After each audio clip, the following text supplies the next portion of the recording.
सद्गुरु साईनाथ महाराज की जय। ஓம்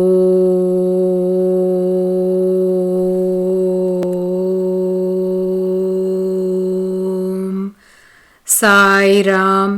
ஸ்ரீ சாயி சத் சரிதம் மராத்தியில் ஓவி நடையில் எழுதப்பட்ட மூல கிரந்தத்தின் தமிழ் மொழிபெயர்ப்பிலிருந்து 39வது அத்தியாயத்தின் தொடர்ச்சியை இப்பொழுது நாம் கேட்கலாம். ஸ்ரீ கணேஷாய நமக, ஸ்ரீ சரஸ்வத்யை நமக, ஸ்ரீ குருப்யோ நமக, ஸ்ரீ குலதேவதாயை நமக, ஸ்ரீ சீதா ராமச்சந்திராபியாம் நமக, ஸ்ரீ சத்குரு சாயிநாதாய நமக. சாயி சமர்த்தர் முதல் 2 சரணங்களின் அர்த்தத்தை ஒப்புக்கொண்டார். பிறகு வந்த பாதி ஸ்லோகத்திற்கு சாயி என்ன அர்த்தம் சொன்னார் என்று கேளுங்கள். சக்கோர பக்ஷிகள் போல இதர பக்தர்கள் கூட சாயி முக சந்திரனை பார்த்து வந்து அமர்ந்தார்கள். பாபா நானாவிடம் இப்படி சொன்னார். நானா, 3வது சரணத்தை நன்றாக யோசித்துப் பார். ஞான என்ற சப்தத்திற்கு முன்னால் அவக்கிரகம், அதாவது என்ற குறி போடு. நான் ஏதோ விபரீதார்த்தம் சொல்வேன் என்றோ, அர்த்தத்தை அனர்த்தமாக்குவேன் என்றோ, முன் சொன்ன பாஷ்யங்கள் அசத்தியமென்றோ, என் வாக்குகளை அனர்த்தம் என்றோ நினைக்க வேண்டாம். தத்துவதர்சிகளான ஞானிகள் ஞானத்தை உபதேசிக்கிறார்கள் என்ற இடத்தில் அஞ்ஞானம் என்ற வார்த்தையை போட்டால் நிஜமான அர்த்தம் உனக்கு தெரிய வரும். ஞானம் என்பது ஒருவர் சொல்லும் விஷயம் அல்ல. அதை எப்படி உபதேசிக்க முடியும்? அதனால் ஞானம் என்ற சப்தத்தின் விரோத சப்தத்தை உபயோகித்து அனுபவம் பெற்றுக்கொள். ஞானம் என்ற சப்தத்திற்கு அர்த்தம் சொன்னாயல்லவா? அந்த இடத்தில் அஞ்ஞானம் என்ற சப்தத்தை போட்டால் என்ன ஆகும்? அஞ்ஞானம் வாக்கிற்கு சம்பந்தப்பட்ட விஷயம், ஞானம் வாக்கிற்கு எட்டாத விஷயம். கர்ப்பத்தை சுற்றி இருக்கும் பை போல, கண்ணாடி மேல் படிந்த தூசு போல, அக்னி மேல் பூத்துள்ள சாம்பல் போல ஞானம் அஞ்ஞானத்தினால் மூடப்பட்டிருக்கிறது. அஞ்ஞானத்தினால் மறைக்கப்பட்ட ஞானம் என்று பகவான் கீதையில் சொன்னான். அஞ்ஞானத்தை நீக்கினால் ஸ்வபாவ சித்தமான ஞானம் பிரகாசிக்கும். பாசியினால் மூடப்பட்ட சுத்தமான நீர் போல ஞானம் ஸ்வத சித்தம் எப்பொழுதும் இருக்கிறது. பாசியை நீக்கும் புத்திமானுக்கே சுத்த நீர் கிடைக்கும். சூரிய சந்திரர்கள் எப்பொழுதும் பிரகாசிக்கிறார்கள். ஆனால் ராகு கேது கிரகண சமயத்தில் நடுவில் வந்து நம் பார்வையை தடை செய்கிறார்கள். நம் திருஷ்டிக்கு வரும் அந்த தடங்கள் நீங்கினால் சூரியன் வெளிப்பட தெரியும். நம் திருஷ்டிக்கு வரும் மறைப்பு சூரியனுக்கு வரும் சங்கடம் அல்ல. அப்படியே ஞானமும் எந்தவித தடையும் இல்லாமல் தன்னிடத்தில் ஸ்வத சித்தமாக இருக்கும். கண்களால் வஸ்துக்களை காணும், அதாவது அவற்றை தெரிந்து கொள்ளும் சக்தியே ஞானம். ஆகவே கண்ணிற்கு புரை வந்தால் அது அஞ்ஞானம். அதை நீக்குவது அவசியம்.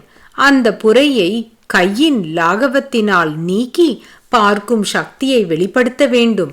அஞ்ஞான இருட்டை நீக்க வேண்டும். காணும் இந்த எல்லா காட்சிகளின் ஜாலமெல்லாம் சொற்களுக்கு எட்டாத மாயையின் விஸ்தாரமே. இதுவே அனாதி, அவித்யா, அவ்யக்தம். இதுவே அஞ்ஞானத்தின் விளையாட்டு என்பது. ஞானம் தெரிய முடியாத வஸ்து. உபதேசத்தினால் ஞானத்தை விளக்க முடியாது. பிரணிபாதம், அதாவது சரணாகதி. பரிப்பிரஷ்னம், அதாவது ஆராய்ந்து கேள்வி கேட்டல் மற்றும் சேவை குரு கிருபைக்கு சாதனங்கள். உலகு உண்மை என்று நினைப்பதும் பெரிய பிரம்மை. ஞானத்தை மறைக்கும் அந்தகாரம். இது முதலில் நீங்க வேண்டும். அப்பொழுது பிரஜானம் பிரம்ம, அதாவது ஞானம் என்னும் பிரம்மம் பிரகடமாகிறது. பிரபஞ்சத்தில் உள்ள துக்கத்திற்கு காரணம் அஞ்ஞானம். குரு கிருபை என்னும் அஞ்சனத்தை கண்ணில் இட்டவுடனே மாயையின் ஆவரணம், அதாவது மறைப்பு நீங்கி சுவாபாவிகமான ஞானம் மிஞ்சுகிறது. ஞானம் அடையக்கூடிய சத்திய வஸ்துவல்ல, அது ஏற்கனவே ஸ்வயம் சித்தமாக இருப்பதே, அதாவது எப்பொழுதும் உள்ளதே. இது வேத சாஸ்திரங்களில் பிரசித்தமாக கூறப்பட்டு உள்ளது. ஞானத்திற்கு எதிரிடை அஞ்ஞானம். பகவான் பக்தன் என்ற வேறுபாடே முக்கியமாக அஞ்ஞானத்திற்கு மூல காரணம். அது நீங்கி போனால் பூர்ண ஞானம் மிஞ்சுகிறது. கயிற்றில் பாம்பை காண்பது சுத்த ஆத்மஸ்வரூபத்தை தெரிந்து கொள்ளாமலே போவது. ஆத்மாவை பற்றிய அறிவு என்றால் ஆத்மஸ்வரூபத்தை தெரியப்படுத்துவது. அதனால் அஞ்ஞானம் நீங்கி கயிறு என்று ஞானம் இருக்கும். உள்ளே தங்கம், வெளியே அழுக்கு அப்பிக்கொண்டிருக்கிறது. பங்காரு இருக்கிறது, சேற்றினுள் தங்கம். ஆனால் தங்கம் வெளிவர அக்னி தேவை. தேகம் பிறக்க காரணம் மாயை. ஷரீரத்தின் நடமாட்டமும் சுகதுக்கம் முதலிய இரட்டைகளும் கண்ணுக்கு புலப்படாத வினை பயனின் மேல் நிலை பெற்றிருக்கின்றன. அதனால் ஷரீர அபிமானம் அஞ்ஞானம். அபிமானம் இல்லாதவர்களுக்கு சுகதுக்கங்கள் இருப்பதில்லை. நான் நான் என்ற அகங்கார உணர்வு நீங்கினால் அது அஞ்ஞானத்தை தூர அகற்றுவது போலவே. தன் ஸ்வரூபத்தை தெரிந்து கொள்ளாமல் போவதே மாயையின் ஜன்மஸ்தானமாகிறது. குருவின் அனுகிரகத்தினால் மாயை நீங்கி ஆத்மஸ்வரூப ஞானம் சகஜமாக வெளிவருகிறது.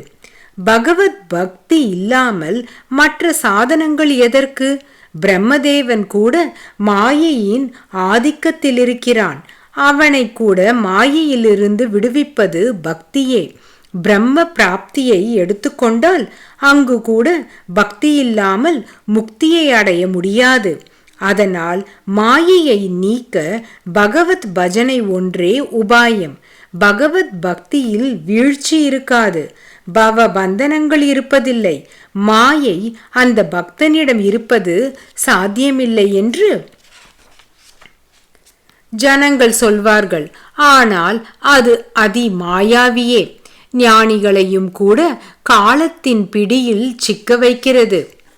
ஆனால் பக்தர்கள் அதை கையால் சிட்டிகை போட்டு நாட்டியமாடச் செய்வார்கள். மகா பண்டிதர்கள் மோசம் போகும் பொழுது அருகில் பக்தர்கள் எழுந்து நிற்பார்கள். காரணம், பக்தர்கள் எப்பொழுதும் ஹரி சரணங்களை சரணடைகிறார்கள். ஞானிகளுக்கு தாம் ஞானிகள் என்ற அகம்பாவம் இருப்பதால் மாயையை தாண்டுவது கடினம்.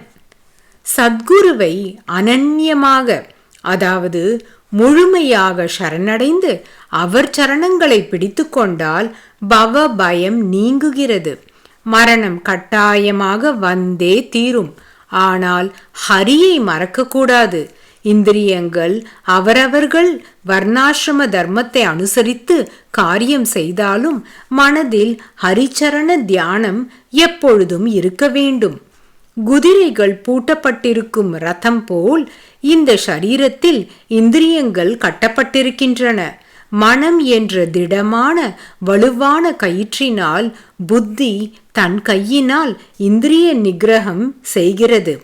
எப்பொழுதும் சங்கல்ப விகல்பங்கள் இருப்பதால் மனம் எதேச்சையாக உலவுகிறது. புத்தி தன் சக்தியால் கயிற்றை பிடித்து தன் நிச்சயப்படி மனதை கட்டுப்படுத்துகிறது. புத்தி என்ற சாமர்த்தியசாலியான தலைவன் சாரதியாக ரதத்தில் இருந்தால் ரதத்தின் எஜமானுக்கு சிந்தை எதற்கு? அதனால் நிச்சய புத்தியுடன் காரியங்களை செய்ய வேண்டும். ஷரீரம் சம்பந்தப்பட்ட காரியங்களை செய்வது புத்தியின் கடமை என்று மனதுக்கு பழக்கமாகிவிட்டால் எல்லா காரியங்களும் நன்றாக நடக்கும். சப்த ஸ்பர்ஷ ரூபாதி விஷயங்கள் இந்திரியங்களுடன் சம்பந்தப்பட்ட காரணத்தினால் வீணே இந்திரியங்களின் சக்தியை இழக்கச் செய்கின்றன. அதனால் கீழே விழுகிற பயம் இருக்கிறது. சப்த ஸ்பர்ஷ ரூபாதி விஷயங்களில் இருக்கிற சுகங்கள் எல்லாம் கடைசியில் துக்கங்களாக பரிணமிக்கின்றன. உண்மையில் அஞ்ஞானம் போன்ற துக்கம் வேறொன்றில்லை. சப்த விஷயத்தினால் ஏமாற்றப்பட்டு மான் கடைசியில் தன் பிராணனையே விட்டுவிடுகிறது. ஸ்பர்ஷ சுகம் வேண்டி அந்த ஆகர்ஷணத்திற்கு யானை அங்குசத்தின் குத்தை சகிக்கிறது. ரூபத்தில் பிரம்மை கொள்ளும் புழு, அதாவது விட்டில் பூச்சி, தன் சரீரத்தை இழக்கிறது. ரசாஸ்வாதம் அனுபவிக்க வேண்டும் என்ற மீன் அக்கணமே பிராணனை விடுகிறது. நல்ல வாசனையில் மயங்கும் வண்டு தாமரையில் சிக்கிக்கொள்கிறது. ஒன்றிரண்டு விஷய சுகங்கள் அவ்வளவு ஆபத்தாக இருந்தால் 5 விஷயங்கள் சேர்ந்தால் பயங்கரமே. ஸ்தாவர ஜலச்சர பட்சிகளின் துக்க ஸ்திதியை பார்த்து தெரிந்து கொள்ளும் திறனுடைய ஞானிகள் கூட விஷயங்களை நோக்கி திரும்புகிறார்கள். இதைவிட அஞ்ஞானம் எங்கே இருக்க முடியும்? அஞ்ஞானம் நாசமடைந்து விஷயங்களிலிருந்து முகத்தை திருப்பிக் கொண்டு மனதில் சந்தோஷமடையும் மனிதன் ஆத்ம ஞான ஸ்வரூபத்தை அடைய உள்நோக்கி திரும்பினால் அத்தியந்த ஆனந்தம் உண்டாகிறது. அதனால் ஹரி ஒருவனை, குரு ஒருவனை சிந்தனை செய்யுங்கள். செவிகளால் அவர் சரிதையை ஸ்ரவணம் செய்யுங்கள்.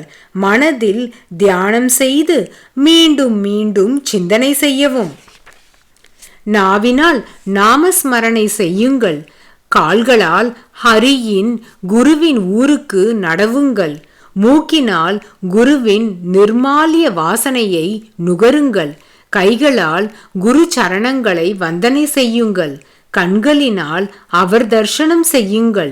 இப்படியாக இந்திரிய விருத்திகளை பிரேமையினால் குருவிற்காக விநியோகம் செய்யும் பக்தர்கள் நிலை தன்யம். பகவத் பக்தியை விட வேறு என்ன இருக்கிறது? சுருக்கமாக சொன்னால், அஞ்ஞானத்தை வேருடன் கிள்ளி எறிந்தால் மிஞ்சுவது ஞானமே என்று தெரிந்து கொள். கிருஷ்ண பரமாத்மா அர்ஜுனனுக்கு இதுதான் இந்த ஸ்லோகத்தின் அர்த்தமென்று அறிவித்தார் என்றார் ஸ்ரீ சாயி. சாயி பக்தர்களே, 39வது அத்தியாயத்தின் தொடர்ச்சியை நாம் அடுத்த தொடரில் கேட்கலாம். சாயியை பணிக. அனைவருக்கும் சாந்தி நிலவட்டும். ஓம்